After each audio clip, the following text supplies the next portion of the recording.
কেটে নিলাম কলা, পেঁপে, আলু, পেঁয়াজ, টমেটো, কাঁচা লঙ্কা। তেল ঢেলে ফেলেছি কড়ায়, মশলা মাখানো আছে। এবার আমি তেলে ছেড়ে দেবো।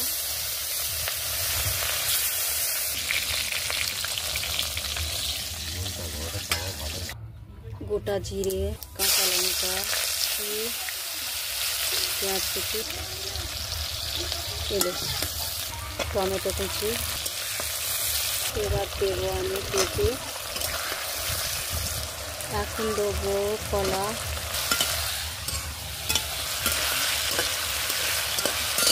এবারে দেবো কেটে রাখা আলু,